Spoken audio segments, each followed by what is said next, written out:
Thank you very much.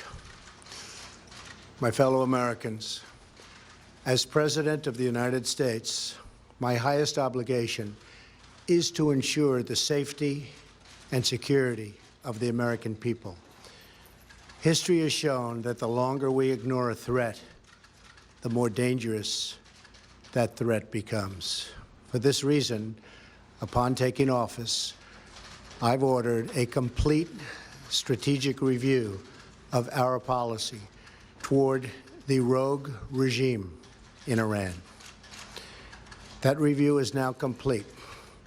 Today, I am announcing our strategy, along with several major steps we are taking to confront the Iranian regime's hostile actions and to ensure that Iran never, and I mean never, acquires a nuclear weapon. Our policy is based on a clear-eyed assessment of the Iranian dictatorship, its sponsorship of terrorism, and its continuing aggression in the Middle East and all around the world.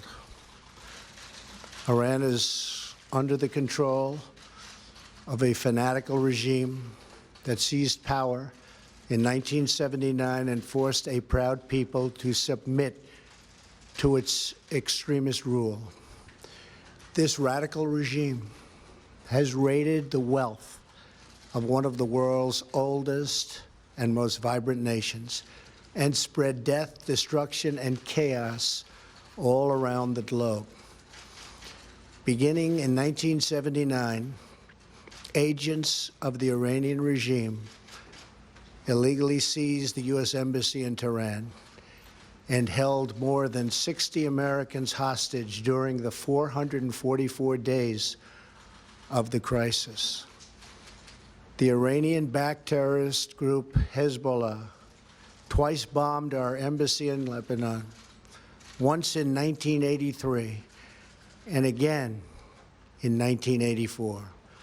Another Iranian-supported bombing killed 241 Americans, service members they were, in their barracks in Beirut in 1983. In 1996, the regime directed another bombing of American military housing in Saudi Arabia, murdering 19 Americans in cold blood. Iranian proxies provided training to operatives who were later involved in al-Qaeda's bombing of the American embassies in Kenya, Tanzania, and 2 years later killing 224 people and wounding more than 4,000 others. The regime harbored high-level terrorists in the wake of the 9/11 attacks, including Osama bin Laden's son. In Iraq and Afghanistan, groups supported by Iran have killed hundreds of American military personnel. The Iranian dictatorship's aggression continues to this day. The regime remains the world's leading state sponsor of terrorism and provides assistance to al-Qaeda, the Taliban, Hezbollah, Hamas, and other terrorist networks. It develops, deploys, and proliferates missiles that threaten American troops and our allies. It harasses American ships and threatens freedom of navigation in the Arabian Gulf and in the Red Sea. It imprisons Americans on false charges, and it launches cyber attacks against our critical infrastructure, financial system, and military. The United States is far from the only target of the Iranian dictatorship's long campaign of bloodshed. The regime violently suppresses its own citizens. It shot unarmed student protesters in the street during the Green Revolution. This regime has fueled sectarian violence in Iraq and vicious civil wars in Yemen and Syria. In Syria, the Iranian regime has supported the atrocities of Bashar al-Assad's regime and condoned Assad's use of chemical weapons against helpless civilians, including many, many children. Given the regime's murderous past and present, we should not take lightly its sinister vision for the future. The regime's two favorite chants are death to America and death to Israel. Realizing the gravity of the situation, the United States and the United Nations Security Council sought over many years to stop Iran's pursuit of nuclear weapons with a wide array of strong economic sanctions. But the previous administration lifted these sanctions just before what would have been the total collapse of the Iranian regime through the deeply controversial 2015 nuclear deal with Iran. This deal is known as the Joint Comprehensive Plan of Action, or JCPOA. As I have said many times, the Iran deal was one of the worst and most one-sided transactions the United States has ever entered into. The same mindset that produced this deal is responsible for years of terrible trade deals that have sacrificed so many millions of jobs in our country to the benefit of other countries. We need negotiators who will much more strongly represent America's interests. The nuclear deal threw Iran's dictatorship a political and economic lifeline, providing urgently needed relief from the intense domestic pressure the sanctions had created. It also gave the regime an immediate financial boost, and over $100 billion its government could use to fund terrorism. The regime also received a massive cash settlement of $1.7 billion from the United States, a large portion of which was physically loaded onto an airplane and flown into Iran. Just imagine the sight of those huge piles of money being hauled off by the Iranians, waiting at the airport for the cash. I wonder where all that money went. Worst of all, the deal allows Iran to continue developing certain elements of its nuclear program, and importantly, in just a few years, as key restrictions disappear, Iran can sprint towards a rapid nuclear weapons breakout. In other words, we got weak inspections in exchange for no more than a purely short-term and temporary delay in Iran's path to nuclear weapons. What is the purpose of a deal that, at best, only delays Iran's nuclear capability for a short period of time? This, as President of the United States, is unacceptable. In other countries, they think in terms of 100-year intervals, not just a few years at a time. The saddest part of the deal for the United States is that all of the money was paid up front, which is unheard of, rather than at the end of the deal, when they have shown they've played by the rules. But what's done is done, and that's why we are where we are. The Iranian regime has committed multiple violations of the agreement. For example, on 2 separate occasions, they have exceeded the limit of 130 metric tons of heavy water. Until recently, the Iranian regime has also failed to meet our expectations in its operation of advanced centrifuges.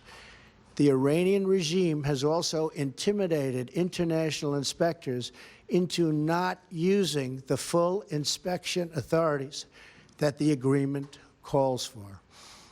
Iranian officials and military leaders have repeatedly claimed they will not allow inspectors onto military sites, even though the international community suspects some of those sites were part of Iran's clandestine nuclear weapons program.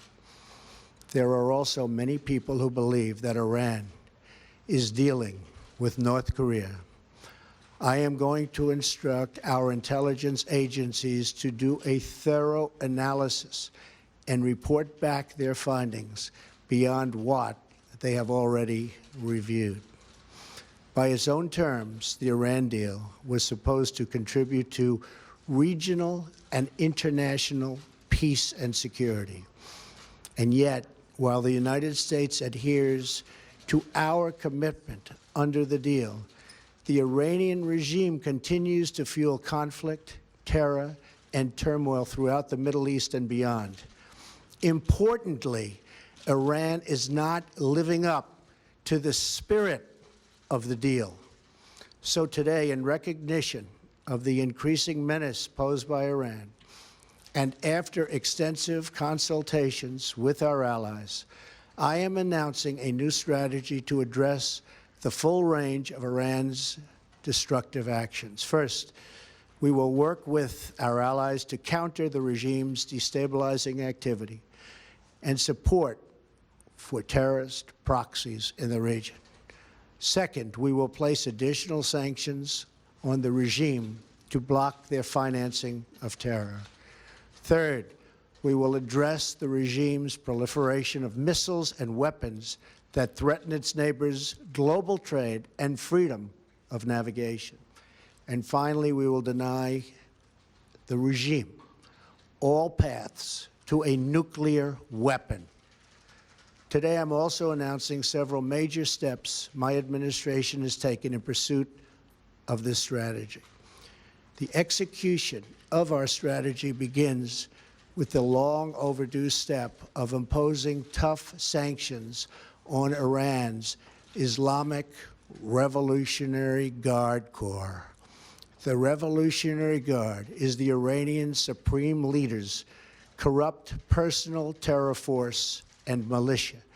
It has hijacked large portions of Iran's economy and seized massive religious endowments to fund war and terror abroad.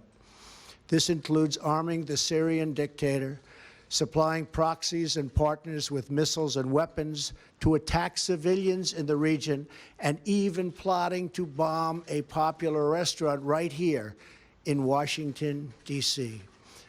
I am authorizing the Treasury Department to further sanction the entire Islamic Revolutionary Guard Corps for its support for terrorism and to apply sanctions to its officials, agents, and affiliates. I urge our allies to join us in taking strong actions to curb Iran's continued dangerous and destabilizing behavior, including thorough sanctions outside the Iran deal that target the regime's ballistic missile program in support for terrorism and all of its destructive activities, of which there are many. Finally, on the grave matter of Iran's nuclear program, since the signing of the nuclear agreement, the regime's dangerous aggression has only escalated. At the same time, it has received massive sanctions relief while continuing to develop its missiles program. Iran has also entered into lucrative business contracts with other parties to the agreement. When the agreement was finalized in 2015, Congress passed the Iran Nuclear Agreement Review Act to ensure that Congress's voice would be heard on the deal. Among other conditions, this law requires the president or his designee to certify that the suspension of sanctions under the deal is appropriate and proportionate to measure and other measures taken by Iran to terminate its illicit nuclear program. Based on the factual record I have put forward, I am announcing today that we cannot and will not make this certification. We will not continue down a path whose predictable conclusion is more violence, more terror, and the very real threat of Iran's nuclear breakout. That is why I am directing my administration to work closely with Congress and our allies to address the deal's many serious flaws so that the Iranian regime can never threaten the world with nuclear weapons. These include the deal's sunset clauses that in just a few years will eliminate key restrictions on Iran's nuclear program. The flaws in the deal also include insufficient enforcement and near total silence on Iran's missile programs. Congress has already begun the work to address these problems. Key House and Senate leaders are drafting legislation that would amend the Iran Nuclear Agreement Review Act to strengthen enforcement, prevent Iran from developing an internet, and this is so totally important, an intercontinental ballistic missile, and make all restrictions on Iran's nuclear activity permanent under U.S. law. So important. I support these initiatives. However, in the event we are not able to reach a solution working with Congress and our allies, then the agreement will be terminated. It is under continuous review, and our participation can be canceled by me as president at any time. As we have seen in North Korea, the longer we ignore a threat, the worse that threat becomes. It is why we are determined that the world's leading sponsor of terrorism will never obtain nuclear weapons. In this effort, we stand in total solidarity with the Iranian regime's longest-suffering victims, its own people. The citizens of Iran have paid a heavy price for the violence and extremism of their leaders. The Iranian people long to, and they just are longing to reclaim their country's proud history, its culture, its civilization, its cooperation with its neighbors. We hope that these new measures directed at the Iranian dictatorship will compel the government to reevaluate its pursuit of terror at the expense of its people. We hope that our actions today will help bring about a future of peace, stability, and prosperity in the Middle East, a future where sovereign nations respect each other and their own citizens. We pray for a future where young children, American and Iranian, Muslim, Christian, and Jewish, can grow up in a world free from violence, hatred, and terror. And until that blessed day comes, we will do what we must to keep America safe. Thank you, God bless you, and God bless America. Thank you. Mr. President, why don't you just kill the deal? Thank you very much. There we are, Donald Trump not taking questions from journalists in the room, leaving after that statement, setting out his administration's strategy towards Iran, giving his thoughts on the Iran nuclear deal signed 2 years ago under the Obama administration, saying it is one of the worst and most one-sided transactions the U.S. has ever entered into. He talked about Iran as what he's called the world's leading state sponsor of terrorism under the control of a fanatical regime. Well, with me in the studio, Amir Paivar from BBC Persian and our chief international correspondent, Lise Doucet. Lise, what did you make of what we heard in those last few minutes? It's very interesting how he decided to structure the speech. And what comes out of that is that his main concern, and it must be said the main concern of his Sunni Arab allies in the Gulf and also of Israel, is Iran's behavior in the region. So he set out, first of all, this new strategy to counter what he said were Iran's aggressive actions across the region. He dealt with that, and then he went to the nuclear deal, underlining that and that is the way they see it. The nuclear deal is the secondary threat, and obviously basically saying it had to be redone. It was one of the worst deals that he had ever seen. It was, I mean, people around the world will now be doing a fact check on this. It was a very selective history. And the fact of the matter, it is history. Yes, after the Iranian Revolution of 1979, there was the seizing of the American hostages, hundreds of them. That is seared in American memory. Yes, death to America, death to Israel were the rallying cries. But this is Iran of 2017, with a reformist president who doesn't abide by the same slogans, who doesn't have the same approach to relations with the West. But yes, Iran does fund proxies, does organize proxies, Shia militias in Iraq and in Syria, but then so do the allies of the United States, so do Saudi Arabia, so do Qatar. They are backing some of the Islamist hardliners who have led to the creation of Al-Qaeda in Iraq and in Syria.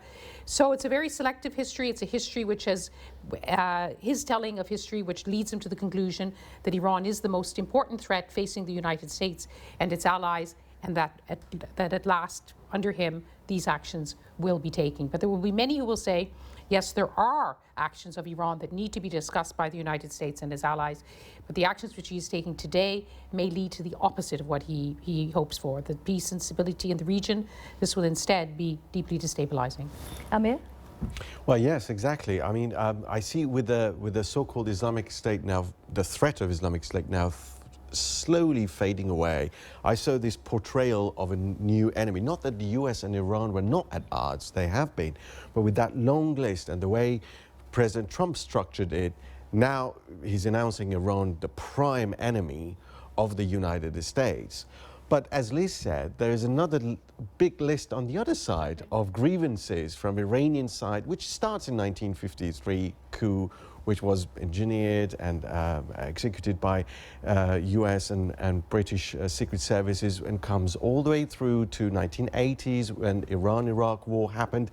The support of West for Saddam Hussein, who was only recognized as an aggressor when he also invaded Kuwait, and then shooting down of Iranian airliner. The list goes on and on. There is a counter list on the other side as well.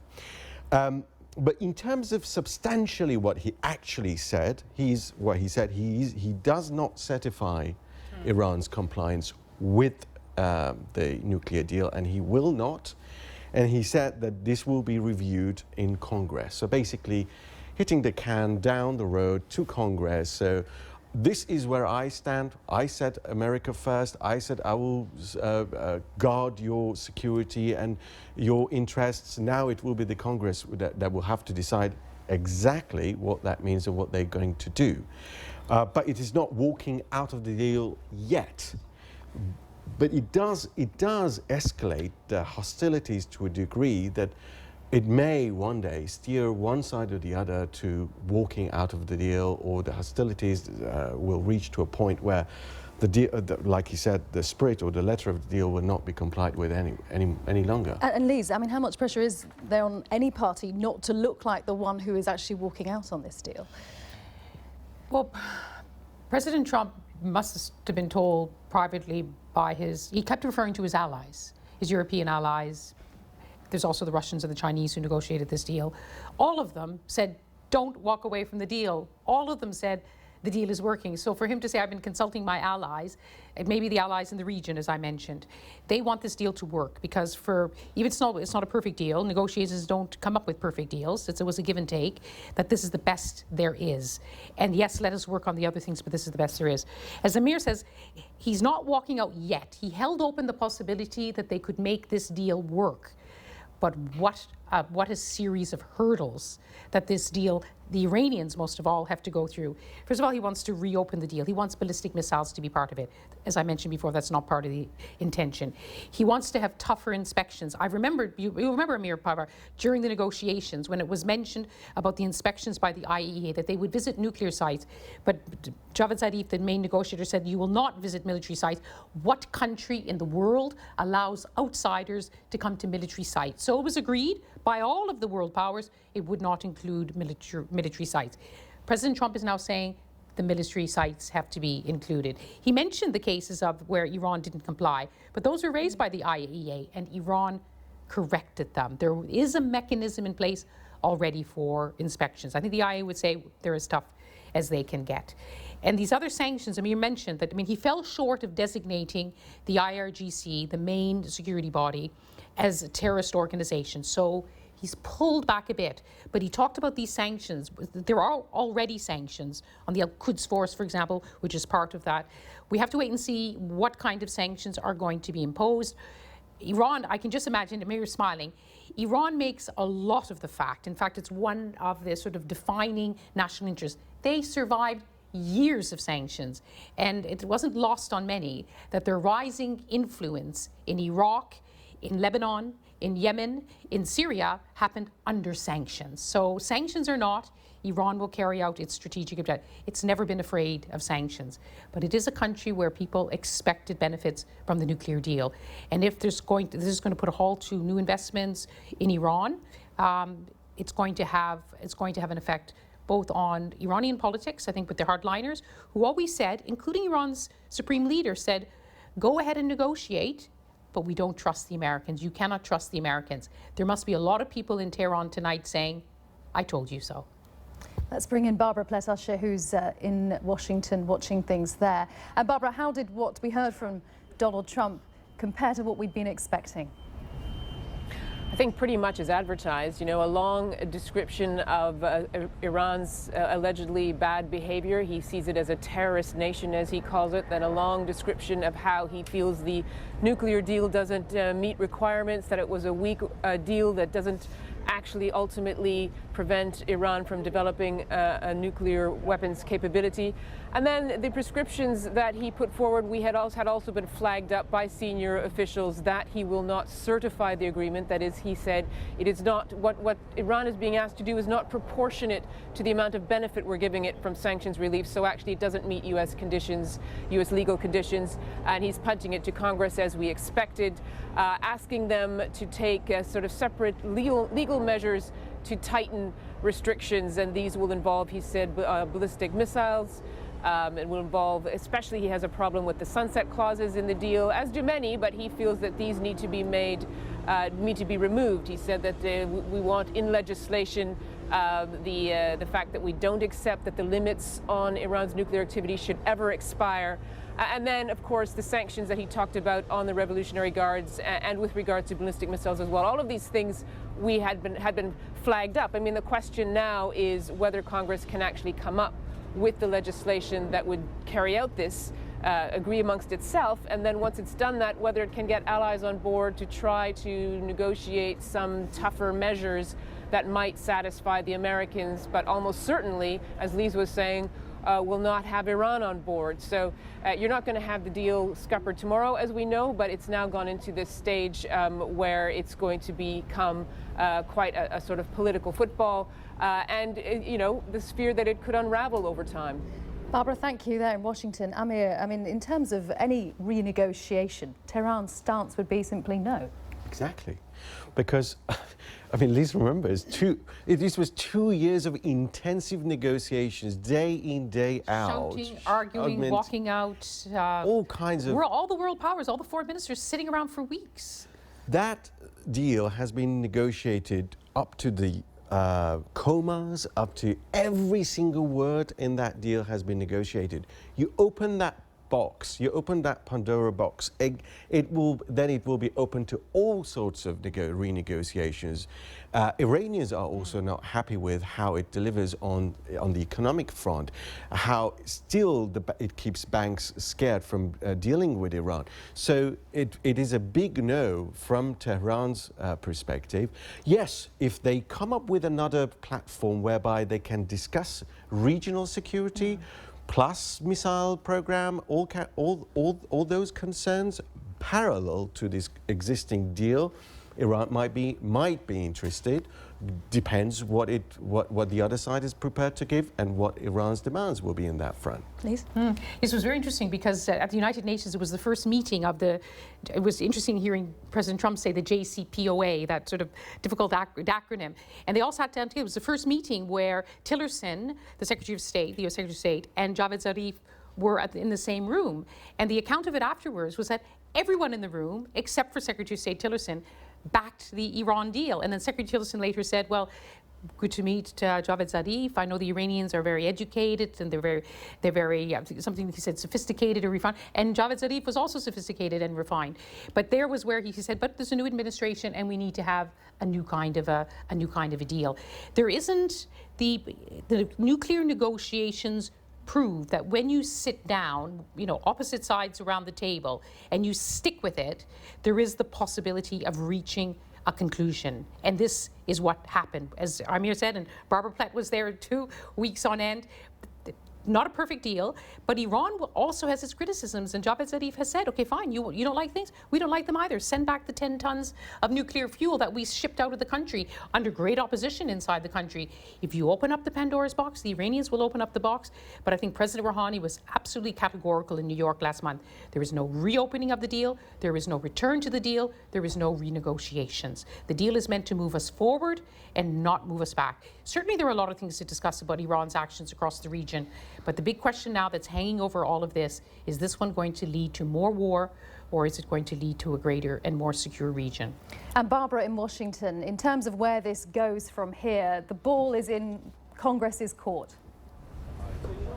Yeah, and just to respond to what Lise was saying there, when Secretary Tillerson was speaking last night, he said they didn't expect to be able to open the deal. They'd like to renegotiate it, they'd like to reopen it, but they've been given a pretty clear message, as you've been hearing as well, that just isn't going to happen. So he's talking about trying to negotiate a follow-up agreement, specifically regarding the issue of the ballistic missile weapons program, trying to limit that, put curbs on that, but then also to get rid of the sunset clauses, which is something they keep talking about, that they want to make the restrictions on Iran's nuclear program extend indefinitely. And now it's not completely, it's not so strange to try to negotiate a follow-up agreement when you have an arms control accord. That's not necessarily an unexpected thing.